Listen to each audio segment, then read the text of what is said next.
दोस्तों नमस्कार। आगामी बीएमसी चुनाव को लेकर के भारतीय जनता पार्टी ने स्पष्ट कर दिया है कि वो राज ठाकरे के साथ में उनका कोई भी गठबंधन नहीं होगा। मीडिया से चर्चा में महाराष्ट्र बीजेपी के अध्यक्ष चंद्रकांत पाटिल ने यह स्पष्ट किया कि एमएनएस के साथ में गठबंधन नहीं होगा। इसकी सूचना बीजेपी के तमाम नेताओं को दे दी गई है। दरअसल राज ठाकरे के हिंदुत्व की राह पर चलने और पार्टी का झंडा बदलने के बाद से ही लगातार ये स्पेकुलेशंस लगाए जा रहे थे कि राज ठाकरे की पार्टी एमएनएस और भारतीय जनता पार्टी में आगामी बीएमसी चुनाव के लिए गठबंधन हो सकता है, जिससे ठाकरे सरकार को और भी ज्यादा टक्कर दी जा सकती है। पिछले कुछ महीनों में राज ठाकरे और भारतीय जनता पार्टी के बड़े नेताओं के बीच में बैठक भी कई बार हुई है। कभी बीजेपी के प्रदेश अध्यक्ष चंद्रकांत पाटिल राज ठाकरे से नासिक में मिले, तो कभी उनके घर पर मुंबई में देवेंद्र फडणवीस, आशीष शेलार सहित अन्य बीजेपी के बड़े नेता भी पिछले कुछ महीनों में लगातार राज ठाकरे से मिलते रहे हैं। राज ठाकरे और बीजेपी नेताओं की हर मुलाकात के बाद एक ही चर्चा जोर पकड़ रही थी कि क्या ये दोनों दल अब हिंदुत्व की डोर थामे साथ नजर आएंगे। क्या बीएमसी चुनाव में शिवसेना को मात देने के लिए बीजेपी एमएनएस यानी कि राज ठाकरे से हाथ मिलाएगी।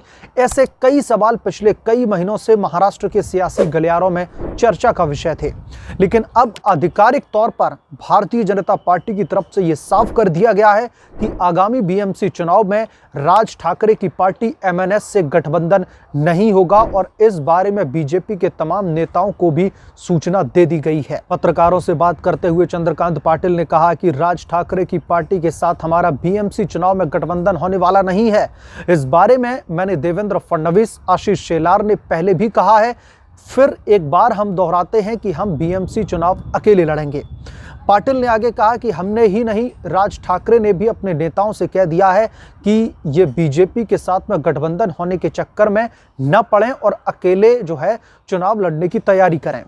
एमएनएस और बीजेपी के बीच गठबंधन की संभावनाओं ने दोस्तों इसलिए भी जोर पकड़ा था क्योंकि शिवसेना से अलग होने के बाद में बीजेपी को एक ऐसे साथी की तलाश थी जो कि शिवसेना के परंपरागत मराठी वोट बैंक में सेंध लगा सके।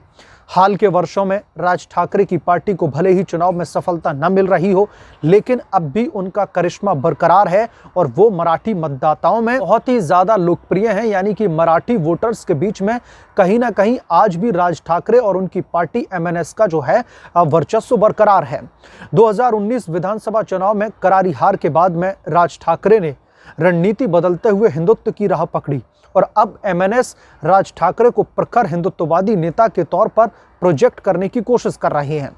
राज ठाकरे द्वारा हिंदुत्व का झंडा बुलंद करने के बाद से ही बीजेपी और एमएनएस के साथ में आने की चर्चाओं ने जोर पकड़ना शुरू कर दिया था, लेकिन राज ठाकरे की एंटी उत्तर भारतीय छवि भारतीय जनता पार्टी की रास नहीं आ रही थी। बीजेपी ने कई बार राज ठाकरे से कहा कि अगर वो उत्तर भारतीय विरोधी छवि को बदलते हैं तो गठबंधन के बारे में विचार किया जा सकता है, लेकिन पिछले कुछ महीनों में राज ठाकरे ने अपनी इस छवि को बदलने के लिए कई बड़े कदम नहीं उठाए हैं। इसलिए बीजेपी ने काफी समय तक इंतजार किया कि राज ठाकरे शायद अपनी छवि बदलने का प्रयास करेंगे, लेकिन ऐसा नहीं हुआ। पहली बार बीजेपी ने यह भी कहा कि साल 2017 में हमारे 82 यानी कि 82 पार्षद तो शिवसेना के 84 पार्षद थे। हम चाहते तो बीएमसी में बीजेपी का मेयर बना सकते थे, लेकिन अमित शाह के कहने पर उन्होंने मेयर पद शिवसेना को दे दिया था। पाटिल ने यह भी ऐलान किया कि इस बार के चुनाव में बीजेपी को सत्ता में लाने को लेकर रणनीति दरअसल बनाने पर काम शुरू हो चुका है। कुछ दिन पहले ही महाराष्ट्र के पूर्व मुख्यमंत्री देवेंद्र फडणवीस ने मुंबई बीजेपी के तमाम बड़े नेताओं की एक अहम बैठक की और चुनाव रणनीति पर चर्चा करके जो है सभी को जिम्मेदारी सौंप दी है। तो महाराष्ट्र के राजनीतिक गलियारों से दोस्तों ये एक बड़ी खबर है, क्योंकि सीधे तौर पर भारतीय जनता पार्टी ने इस बात का ऐलान कर दिया है, तमाम स्पेकुलेशंस को, तमाम जो है कयासों को दरकिनार करते हुए कि महाराष्ट्र के जो बीएमसी इलेक्शंस होंगे उसमें भारतीय जनता अकेले ही चुनावी रण में जो है उतरेगी। उन्होंने सीधे तौर पर राज ठाकरे की पार्टी से गठबंधन करने से जो है इनकार कर दिया है और अपने तमाम नेताओं को इंस्ट्रक्शंस भी दे दिए गए हैं जिस तरीके से उनको फॉलो करने हैं। तो ये बड़ी खबर है भारतीय जनता पार्टी की तरफ से महाराष्ट्र के बीएमसी चुनाव को लेकर के। अभी इसे लेकर के राज ठाकरे की तरफ से क्या जो है रिएक्शन निकलकर सामने आता है, ये देखना बहुत ही ज्यादा दिलचस्प होगा। बहरहाल जो बीजेपी की तरफ से ऐलान किया गया है कि बीजेपी एकला चलो की नीति महाराष्ट्र के बीएमसी चुनाव में अपनाएगी, इस पर आपकी जो भी राय है मुझे कमेंट सेक्शन में जरूर लिख बताएं। इस वीडियो में इतना ही, जल्द मिलूंगा किसी दूसरे वीडियो के साथ में, दूसरे अपडेट के साथ में। तब तक के लिए धन्यवाद। अगर आप लोग चैनल पर नए हैं तो प्लीज चैनल को सब्सक्राइब करें और साइड बने बेल आइकन को जरूर प्रेस करें ताकि जब भी मैं कोई नई वीडियो लेकर आऊं तो सबसे पहले नोटिफिकेशन आपको मिले।